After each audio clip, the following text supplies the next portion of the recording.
体こそ最強だ。行くか。スーパーサイヤ人ゴッドを超えた力見せてやる。スーパーサイヤ人ゴッドの上を行く力を見せてやろう。勝負はこれからだ。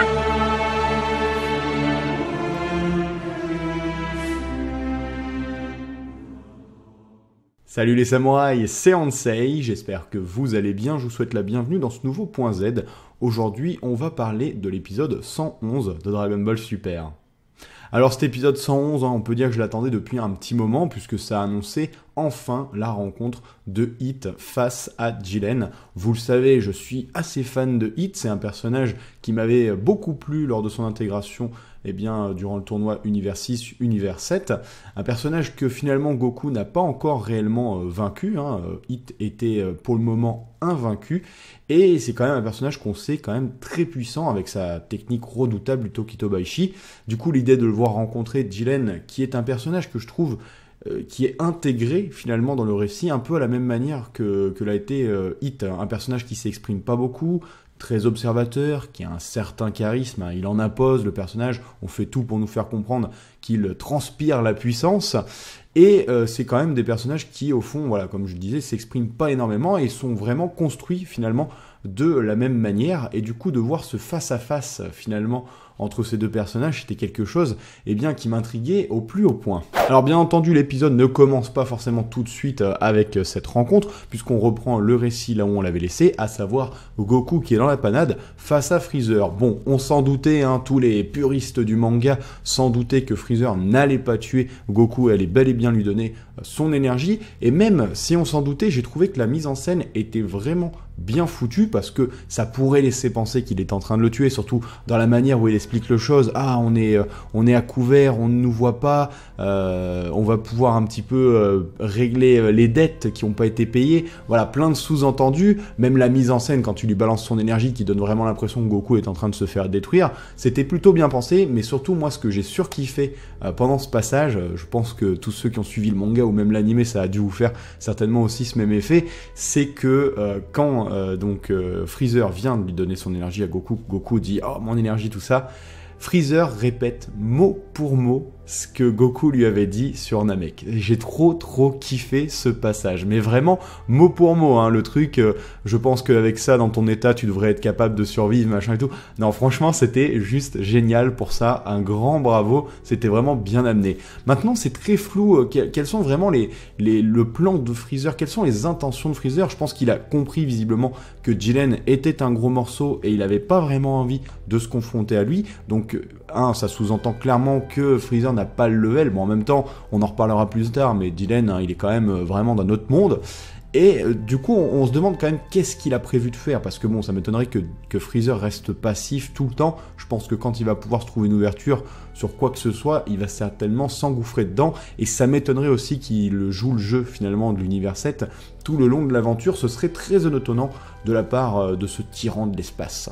Après, on passe au gros morceau du récit, le face-à-face Hit-Jiren.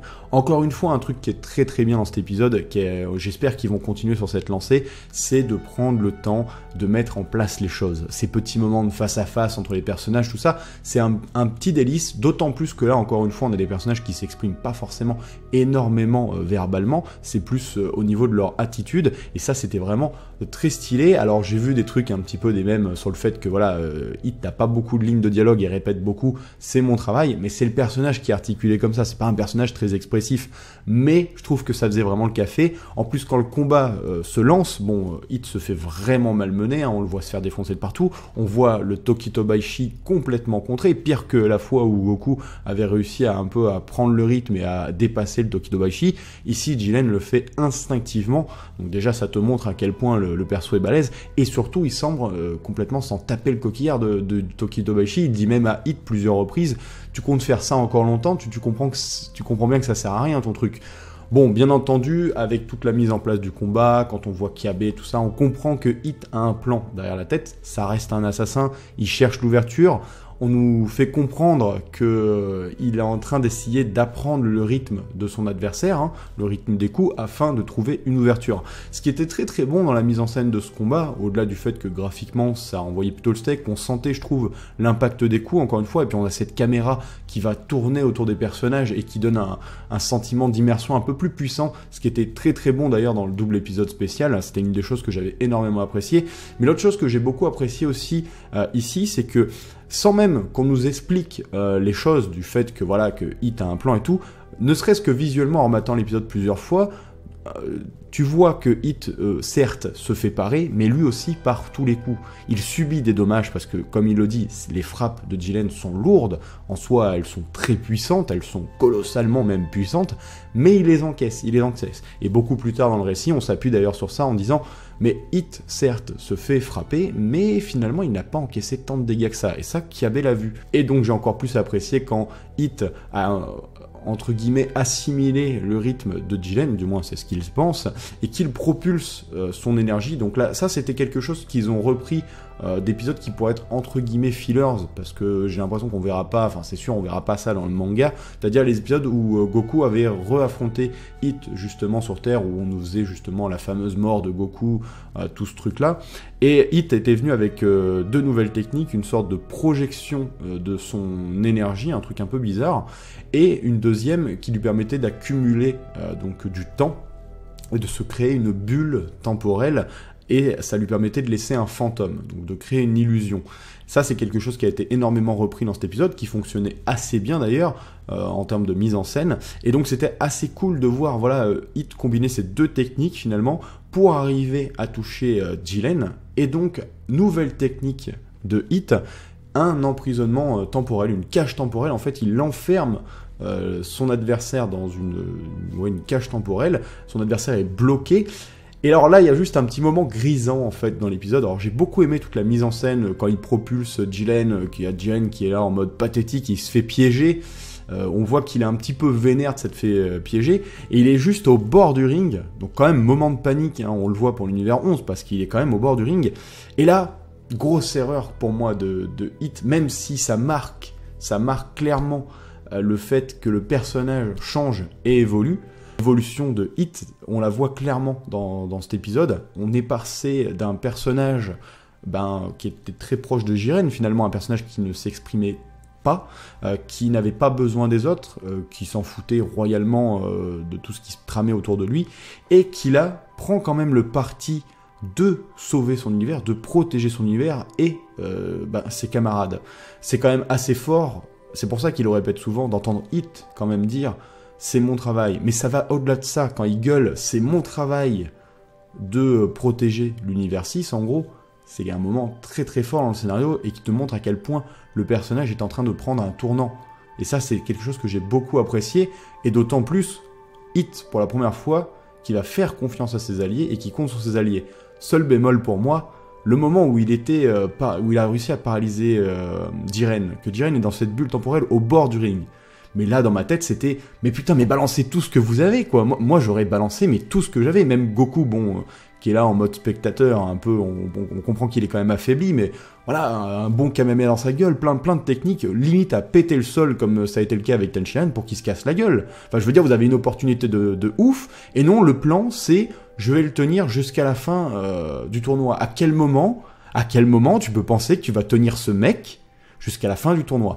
Et quand il comprend que de toute façon il va pas y arriver parce que Jiren est en train de se libérer justement de cette cage temporelle, il est en train d'essayer de se mouvoir et d'avancer justement vers Hit, décide de tenter le tout pour le tout, donc pour lui faire son attaque ultime, qu'on ne verra pas finalement, qui d'ailleurs ressemble à une sorte un peu de Rasengan, ça m'a fait un peu marrer ce truc-là. Par contre, ça débouche sur une scène qui est complètement ouf, hein, et qui du coup marque aussi un tournant pour Jiren, c'est-à-dire que Jiren est un personnage qu'on nous vend depuis pas mal de temps, qu'on nous vend puissant, tout ça, qui a un physique quand même assez banal, il a un physique assez bateau. Il y a quelque chose de très particulier avec ce personnage qui me fait penser un peu, vous savez, à One Punch Man avec Saitama. C'est-à-dire qu'il y a des moments où il est dessiné, il a un physique tellement bateau que ça donne un dessin presque laid en fait, difforme, vous voyez, pas très esthétique. Et quand il est dans des moments badass et sérieux, le personnage change complètement, limite en termes de dessin, et on a quelque chose de hyper charismatique, et là tu te dis, oh, putain il en impose, tu sens toute la puissance du mec. Et je pense, bon, au-delà du fait qu'on va repasser sur l'esthétique de Dragon Ball Super, on va pas ouvrir une énième fois ce débat, mais je pense que quand même, quelque part, ça sert un peu le récit pour une fois ici, dans le sens qu'il me fait vraiment penser à quelque part un poil à Saitama, dans le sens que t'as un personnage qui à premier abord paye pas spécialement mine en fait. Hein. Il y en a souvent, d'ailleurs sur le net quand il était annoncé ce personnage, les gens se foutaient de sa gueule avec les hommes de Roosevelt et ce genre de trucs. La preuve que charismatiquement, au niveau du physique, c'était pas trop ça. Et pourtant là, limite c'est gloire à Jiren maintenant sur les réseaux sociaux. C'est ce qui est assez marrant parce que tu vois que selon les phases, le personnage vraiment dégage quelque chose. Et là ici pour moi, Jiren, à ce moment précis où il bloque l'attaque de Hit, avec toute la mise en scène, il prend un charisme level x20 et c'est pas fini parce que j'ai surkiffé le moment où il dit une fierté d'assassin, ridicule. Il est bien au-dessus de tout ça et il lui prend sa technique et plah, il la brise. Alors bon, on nous explique que le mec est au-dessus du temps et tout, ça part un peu loin quand même, on se dit putain, quel level de puissance, mais pour moi ça reste crédible et ça sert le récit. On va y revenir aussi un petit peu plus tard. Bref, Hit qui se fait dégager, d'une drôle de manière d'ailleurs. On voit encore une fois bon, les milliers de coups que prend Hit un peu à la manière que Goku quand il était venu sur lui en Super Saiyan Blue. Ça c'est certainement quelque chose proche de justement de la maîtrise du mouvement instinctif ou l'ultra instinct pour moi, dans le sens que quand on avait vu Goku le maîtriser, on pouvait voir les coups de Jiren. On voit que Jiren en fait balance des centaines de milliers de coups de poing à la minute, et visuellement nous on peut pas le voir ici, donc je pense que c'est toujours par rapport à ça. Par contre c'est quand même très bizarre cette animation avec ses yeux tout le temps avec Jiren, je finis par me demander s'il n'y a pas un truc avec ça. Enfin bref, Hit qui se fait dégager, et donc qui se relève et se refait dégager avec le finish à la... on dirait un jeu de combat en fait, avec Jiren qui se retourne, genre il manque plus que le you win, vous savez, c'est vraiment, ça m'a trop fait marrer ce truc là. Sinon on va faire une petite parenthèse, donc avec d'autres choses qui se sont passées dans l'épisode, à savoir l'arrivée d'Enamek, que j'ai trouvé passablement loupé pour ma part, parce que ils étaient teasés depuis longtemps. Alors moi je vous avoue que les synopsis, tout ça, je ne regarde plus, je me suis vraiment préservé au max de tout ça, j'essaye d'en préserver, parce que c'était une des choses qui faisait que je prenais moins de plaisir les derniers temps à mater les épisodes, donc je me préserve de tout ça, ce qui fait que le plaisir est un peu plus accentué, mais malgré le fait de me préserver de ça, vu tout ce qui traîne sur le net, ou même les conversations dans lesquelles on était tagués, forcément j'étais au courant qu'il y avait des Namek. Et de toute façon, quand on est attentif dans les épisodes, même dans le précédent, on pouvait voir qu'ils étaient déjà présents, sauf que l'intégration, je l'ai trouvé, mais vraiment pas bien amené, parce que voilà, on voit Goku de dos, on voit ces deux gars qui veulent le taper, et bim, on voit Gohan et Piccolo se faire face à face avec eux. On sait que ça va rebondir certainement sur un prochain épisode où on va repartir à ce moment-là, certainement. Mais ouais, je trouvais que leur intro était pas super bien faite, même avec Piccolo, je m'attendais à une réaction un peu plus forte, alors que finalement c'est eux qui sont surpris de voir un Namek, alors que potentiellement Piccolo on le voit depuis le début, il est quand même vachement affiché, on peut se dire qu'ils l'ont forcément vu, alors qu'eux on les a pas du tout vus, et que ça aurait été plutôt rigolo justement que Piccolo, waouh, se dit putain il y a des Namek, qu'est-ce que vous foutez là les gars, ouais je trouvais la mise en scène, enfin c'est mon point de vue, je les ai pas trouvés trop bien amenés, espérons que ça rebondisse sur quelque chose de plus intéressant. Et là je vous fais une autre petite parenthèse avec la théorie du pauvre. La théorie du pauvre, c'est que j'arrête pas de me poser la question, quand j'ai su qu'il y avait des Namek, à chaque fois qu'on a vu des Namek combattants dans la série, qu'est-ce qui s'est passé? Piccolo les a absorbés, et il est devenu plus puissant. Et moi, je veux un retour de Piccolo. Donc j'espère qu'il va les défoncer, qu'il va les absorber, ou alors, à la limite, ils vont se faire défoncer, l'univers 6 va être au bord de la défaite, il va les absorber, il va être super puissant, bon, il se fera quand même défoncer, mais voilà, on reviendra avec un Piccolo badass. Voilà, c'était la théorie du pauvre, mais voilà. T'as le droit de liker ma théorie de merde si toi aussi tu veux que Piccolo revienne dans le game. Enfin bref, voilà. Sinon on repasse avec Jiren, et un passage que j'ai aimé tellement kiffé dans cet épisode, c'est le moment où du coup il a fini Hit. Pour lui il n'y a plus personne qui vaut le coup, les mecs sont que 3, sachant que pour rappel, hein, pour gagner ce tournoi, c'est soit s'il reste qu'une personne, soit c'est l'univers, quand le timer est fini, qui a le plus de combattants. En l'occurrence, l'univers 11, ils ont plus que 3 combattants. Donc même si avec Jiren ils sont hyper balèzes, ils n'ont pas forcément gagné là. Si les mecs jouent à cache-cache et tout, ils peuvent perdre.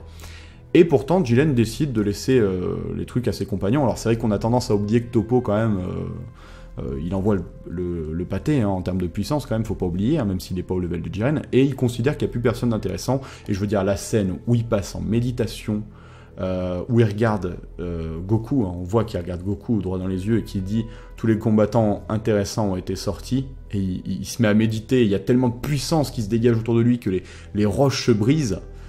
Aïe aïe aïe aïe aïe, charisme over 9000 là. Non vraiment j'ai trouvé la scène super badass quoi. J'ai adoré toute la mise en scène, la musique, tout ça, et surtout on découvre une facette enfin de la personnalité de Jiren. Je le voyais comme un personnage calme, un peu au-dessus et humble, peut-être, parce qu'il est au-dessus de tout ça. Au final, eh bien il a l'air en fait finalement d'être un personnage très arrogant. Il a l'air très très arrogant, Jiren. Et cette arrogance justement pourrait peut-être causer sa perte. Ça peut être très intéressant. Une chose qui est sûre, tout à l'heure on parlait de sa puissance, qui avait l'air... J'ai vu des gens qui disaient « Ouais, il est trop cheaté, c'est n'importe quoi, il y a trop un écart. » Mais les gens, rappelez-vous ce ressenti que vous aviez quand vous aviez découvert Cell, par exemple, ou même Freezer. Freezer, rappelez-vous la terreur qu'il y avait quand Freezer passait. Ne serait-ce qu'au début qu'on connaissait pas trop le personnage, qu'on savait qu'il était à des milliers d'années-lumière de level de puissance de nos guerriers qu'on connaissait ici, et c'était un mur infranchissable, et ils l'ont franchi. Cell, c'est pareil, c'était limite la fin du monde ce personnage. On savait pas qu'est-ce qu'on allait faire pour arriver à battre perso. On avait vraiment un mur. Avec Boo, c'est très différent. Il y a été, mais en même temps, vu que c'était une échelle de puissance constante dans l'arc, je trouve que on le ressentait moins, honnêtement.